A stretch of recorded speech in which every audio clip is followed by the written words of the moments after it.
Hey guys, we're today. So in today's video is about France versus Scotland within round 6 of the Six Nations. So yeah, this is a huge game, obviously, with both sides wanting to win. I mean, if France do win this game, if they get a bonus point win, and if they win by more than 20 points, I believe, they do win the Six Nations title, which is going to be heartbreaking for the Welsh, because the Welsh have been brilliant so far throughout this whole Six Nations campaign. And obviously that was their, they did play France last week, and that was a cracker of a match. I mean, if you haven't seen my reaction, definitely, see my reaction. It's on my YouTube channel, so yeah, click on it. You guys will love it. But it's one of those where, I think everyone's writing off Scotland actually to have a bad game because everyone wants France to actually do it. But I actually think the Scots will bring their A game. It's one of those where I think Scotland actually have a really good side they're putting out. I think probably their best side they could actually put out. So, yeah, I wouldn't really discard the Scots. I mean, they've had big away wins within this competition so far. They beat the English within round 1, which was a huge deal in the sense where it showed the progress that Scotland have actually made so far. So yeah, I wouldn't write off the Scots. I actually think they have a good chance in actually winning this game. So yeah, it's a all or nothing match, and both sides will definitely want to win. I mean, if Scotland win this match, by the way, they actually come second in the table, so they also have something to play for. So it's one of those games which will in my opinion, I think it will be decided within the last 10 minutes. So we'll have to wait and see. But anyway, here are the lineups, obviously, for both sides. I'll run them by for you guys and just tell you what I think about them, and I'll give you my prediction right afterwards.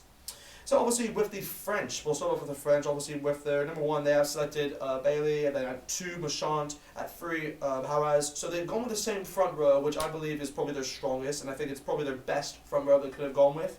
I mean, with their props with Bailey and Hawaz, I think it's just more or less they've been brilliant throughout the Six Nations campaign, and I think they've done very well within that scrum. I think they were very good against Wales, in my opinion. I thought they won a lot of penalties, you could say, off that scrum. Not as many as I would think, but they still won some, so that was a big deal for them. And yeah, Julian Marchand is just he's a big deal. I mean, he's obviously an up and coming hooker, and he will definitely be one to watch player within this game, if you want to say that. But yeah, if he can just improve on his line-out accuracy, then yeah, he'll be a very good player for this match, because he'll be very influential. Anyway, moving on to the locks, you do have the likes of Leroux, then Rugby, which is kind of interesting to see, because Leroux has actually now come back into the side, but now they actually don't have Williamson, which is kind of a heartbreaking one. But they do have Rugby, who's a decent lock. I don't know much about him, to be honest. I've seen a few of his highlights, but more or less I can't give you that detail that I really want to within that area. Anyway, moving on to the loose forwards. I mean, obviously they do have the likes of Janon at 6, then they have obviously Charles Avalon, who's the captain, of course, for France, and then at 8 they have Gregory Altrate, who is my player, one to watch player in this game. Obviously he's highlighted in gold, and yeah, I believe that he is the player the ones that you have to watch out for. I mean, it's going to be that battle really within the loose forwards against the Scots. I think if he can win most of those, battles from the breakdown, then yeah, I think he'll have France will have a real good shot in actually winning this game, because I think it just matters on whoever concedes the most penalties. I think within the breakdown, the most, then actually will lose the game. It's just one of those where I think it's, you got to win them. You got to win them, and I think Gregory Altrate has been brilliant so far within this campaign. I think his tackling success is up there with the best, as well as winning penalties. So yeah, he's definitely one to watch out for within this game for sure. But anyway, moving on to the backs. I mean, the backs, they haven't really made too many changes. With the number 9 position, obviously they have Dupont. But at number 10, they actually have Nenta, who's actually starting for the first time, I believe, for a very long time. So that's good to see. Obviously, he did come off the bench for last week's game against Wales, and he made a slight impact, in my opinion. I wouldn't say a huge impact, but he was pretty good throughout that second half. And with the 12 and 13 position, they have done with some changes in the sense where they actually have gone with Vincent, with Arthur Vincent at the 12 position, and obviously Vakatawa at 13. So that's an interesting combo, because I believe I haven't seen that yet. We haven't seen it yet within these Six Nations so far. So we'll see how that goes. But the interesting one actually is with their wingers, because they've actually moved Faku to the 11th spot. So that's very interesting in my opinion, because I haven't seen him play there in a long time. I think he's played there occasionally, but it's not his preferred position. So it's an interesting tack that France are going for within that position. Obviously they do have the likes of Pinard, obviously at 14, so he is replacing Teddy Thomas from last week's game. But you do have the likes of Duran, who was he was the man of the match, of course, in that game against Wales, and he was brilliant. He was absolutely brilliant, and obviously that first half chip where I think it was Jalbert who just caught it, and then he just passed it to Dupont, just run around, score a try, easy. Oh, it was just perfection. It's perfection. And obviously he got the the match-winning try, you could say, within last week's game, and that was just, that was a belter. So, yeah, he'll definitely be another player to look out for this game for sure. But yeah, that's kind of it with the French. Moving on to the Scottish. The Scottish have actually, they have a pretty good side, to be honest. Like I said before, they have a very strong side. I mean, I think there's only a few positions where they're not as strong as I think, but other than that, they've a pretty good squad. I mean, with the likes of their front row, with the likes of Sunderland, Turner and Fagerson, so they probably have their preferred front row. Obviously, Turner is going back into the side in replace of Cherry, who played last week's game against, I believe, Italy, got 2 tries. So yeah, it's good to see Turner back in because obviously he is the number 1 at this point in time, and yeah, that's probably their best front row.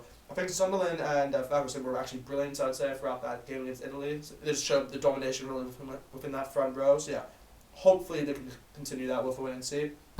Within that lock position, this is the interesting one because both sides don't actually have their best locks, in my opinion. I mean, France do have Leroux, who's pretty good, but even like with Scotland, they don't actually have Johnny Graham, and he's still injured. So it's more or less they have the likes of Skinner and then Gilchrist, who's playing within that 4 and 5 position. So it should be interesting to see how they do. I mean, they were actually pretty good, I'd say, throughout that game against Italy. But I really don't want to say this, but you can't judge them on an Italy performance. You have to judge them within another performance, in my opinion. But yeah, overall, they were pretty good throughout that whole game.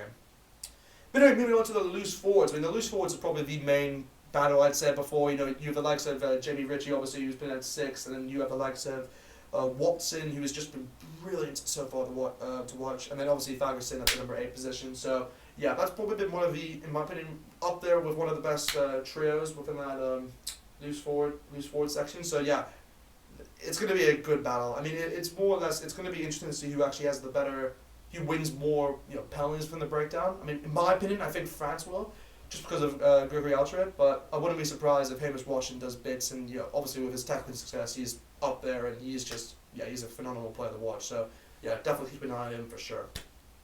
But anyway, moving on to the backs. With the backs, they've made a few changes to the side. Obviously, with Ali Price coming back into the side, so that's good to see. He's probably he really is their starting scrum half, and you really want him within the side. So yeah, I definitely say that he's up there in contention. You can even see it for the Lions. Like he's up there. I'd say he's actually shown massive improvements throughout this whole campaign. So yeah, it's just good for him to be in that position. And obviously his partner in crime at 10 will be Finn Russell, who I have highlighted within gold for the reason that I think he will be Scotland's ones to watch player in this game. I just think that if he influences game influences this game like I think he can, then yeah, he's definitely gonna be the ones to watch player. He is playing within France. So that's he'll be kind of in his in his nature, you could say, obviously because he plays for Racing. But yeah, we'll see what happens there. I mean, it's more or less it's going to be interesting because obviously he's in familiar territory. But I think Finn Russell will have a real shot at actually making a difference, and just if he can just break the defense, little side steps, find a few gaps, then yeah, he'll definitely have a real shot at actually getting Scotland this win for sure. Anyway, moving on to the centres. They have stuck with their centres actually, which is kind of surprising because I actually thought they made a few changes, but they've actually gone with Johnson at 12 again, who's done pretty well so far, I'd say, for the Scots, and then obviously Harris at 13. So that's pretty good combination there. I'm not going to go too much into that. With their wingers, they do have the likes of Vandenberg at 11, who was brilliant last week. Obviously got 2 tries to his name, so he's definitely another player to look out for in this game. He'll be lethal, I'd say, down the left flank. But then you do have the likes of Darcy Graham at 14, who also got a try to his name within that game. And then, of course, Stuart Hall, who is at 15 and captain of the side. And yeah, Stuart Hall has just been so influential for the Scots, just throughout this whole campaign. And yeah, he's definitely, in my opinion, going to be the Lions 15. But that's it for another video. But more or less, yeah, he's also going to be another player. If he's on his A game, then yeah, you better watch out, because that battle between Darun actually and Hawk will be that'll be another good battle from the game for sure. If I had to say, my prediction actually for the video now, I mean, I would actually, at this point in time, I would actually edge it towards France.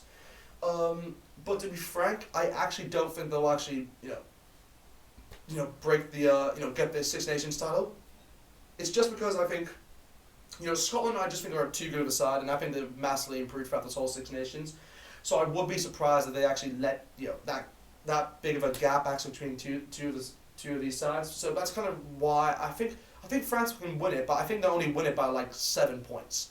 So I'm gonna say this game will be, I'll say, I'll say 28 points to 21. Yeah, 28 points to 21 is my final prediction for the game, and that's towards France. So yeah, I mean, hope I'm right. I mean, we'll have to wait and see. But yeah, you Welsh fans will definitely be happy with that prediction. But yeah, we'll have to wait and see. This is going to be a cracker of the match. So yeah, I'm just excited. Anyway, just definitely comment below and definitely like, comment, subscribe, and I'll see you guys next time.